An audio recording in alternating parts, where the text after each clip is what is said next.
किसी ने बड़े कमाल की बात कही है कि परमात्मा ने आंखें तो हमें दुनिया देखने के लिए दी है, लेकिन वो खुद बंद आंखों से दिखाई देते हैं।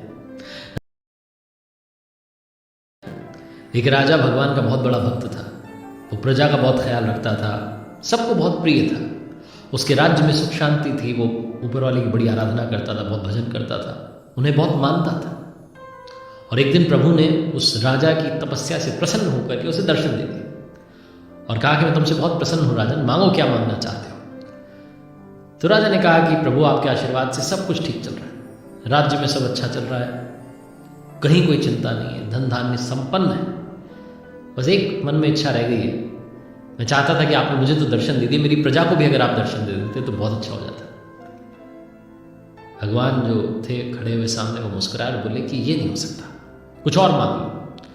राजा गिड़गिड़ा लगा, कहने लगा भगवान ये इच्छा तो आपको पूरी करनी होगी, मैं अपनी प्रजा को सब कुछ मानता हूँ, मैं चाहता हूँ कि जितने मेरे राज्य में लोग रहते हैं सबको आपके दर्शन मिले।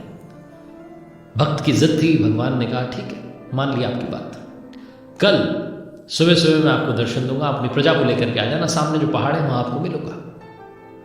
ऐसा बोल करके प्रभु अंतर ध्यान हो गए। राजा ने तुरंत बुलाया मंत्री को, पूरे राज्य में घोषणा करवा दी। रात भर जा जाके लोगों को, सैनिकों ने बताया कि कल आपको पहुंचना है पहाड़ी पर, वहां भगवान के दर्शन होने वाले हैं, राजा साहब आपके साथ चलेंगे। अगली सुबह सब लोग तैयार थे, तय समय पर महल की तरफ से सब लोग निकले। भीड़ की भीड़ जा रही थी भगवान के दर्शन करने के लिए, उस पहाड़ की तरफ जहां पर भगवान ने बताया था कि दर्शन देंगे। थोड़ा सा आगे चले तो रास्ते में लोगों को तांबे के सिक्कों का पहाड़ दिखाई दिया, छोटा सा। और वो जो लोग थे उस भीड़ में से कुछ लोग भग लिए उस पहाड़ की तरफ। ज्ञानी राजा था, उसको मालूम था कि ये खेल हो रहा है।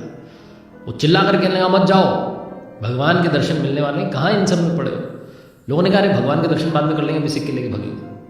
सिक्के जितने उठा सकते थे, जिसने जितने उठाए उठा उठा के निकल गए। राजा ने पीछे पलट के देखा तो लगभग आधी जनता गायब हो चुकी थी, लेकिन फिर भी उसके साथ में काफ़ी सारे लोग चल रहे थे। राजा को लगा बहुत लोग, चलो ठीक है, मोह माया में, लेकिन कुछ लोग समझदार हैं। थोड़ा सा आगे चले तो चांदी के सिक्कों का ढेर दिखाई दिया। जो बचे हुए लोग थे उनमें से 25% 30% लोग और भगे और वो पहुंच गए चांदी के सिक्कों के पास। उन्होंने कहा बस अब ये मौका मिस नहीं करना है। उन्होंने भी जितनी गठरी बना सकते थे बना बना के लोग सिक्के लेके भागने लगे। राजा को अंदर ही अंदर ग्लानि होने लगी, उसको बुरा लगने लगा कि क्या हो रहा है। राजा ने पीछे पलट के देखा तो अभी भी 10% जनता जो उसके साथ चल रही थी। उसने कहा चलो ठीक है, इतने लोग तो मानते हैं भगवान को, उन्हें लगता है कि नहीं, भगवान के दर्शन करना सबसे ज़्यादा आवश्यक है। थोड़ा आगे चले तो सोने का पहाड़ दिखाई दिया, सोने के सिक्के ही सिक्के। ये जो साथ में चल रहे थे ये भी भगे, अब सिर्फ बचे राजा और रानी। ये जो लोग भगे ये सोने के सिक्के लेके निकल गए। राजा और रानी चलते जा रहे थे उस पहाड़ की तरफ जहाँ भगवान दर्शन देने वाले थे। राजा ने रानी से कहा कि देख रही हो मोह माया में लोग कितने डूबे हुए हैं। रानी ने कहा हाँ बात तो सही कह रहे हैं। थोड़ा सा और आगे चले तो वो रानी जो न चांदी के सिक्कों के बारे में सोच रही थी, न सोने के सिक्कों के बारे में सोच रही थी, न तांबे के सिक्कों के बारे में सोच रही थी, उसको दिखाई दिया एक बहुत सुंदर हीरों का पहाड़, हीरे ही हीरे।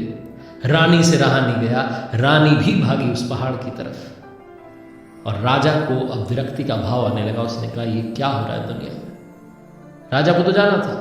राजा पहुंचा उस पहाड़ पर जहां भगवान दर्शन देने वाले थे। प्रभु वहां साक्षात प्रतीक्षा कर रहे थे। उन्होंने कहा राजन कहाँ है आपकी प्रजा और कहाँ हैं आपके प्रियजन जिनके लिए आपने कहा था कि मुझे दर्शन देने हैं।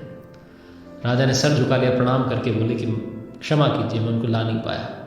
भगवान ने कहा क्षमा मत मांगो, मुझे तो पता था वो आएंगे ही नहीं। इस दुनिया में मुझ तक सिर्फ वही पहुंच पाता है जो भौतिक साधनों से दूर रहता है, जो मेरे बारे में सोचता है, मेरी भक्ति के बारे में सोचता है, जो अभी भी इन्हीं सब में उलझा है। वो चाह करके भी नहीं आ पाता, मैं तो उनकी प्रतीक्षा कर रहा होता हूँ। बहुत छोटी सी कहानी जो सिखाती है कि परमात्मा ने आंखें दी हैं दुनिया देखने के लिए, लेकिन वो खुद बंद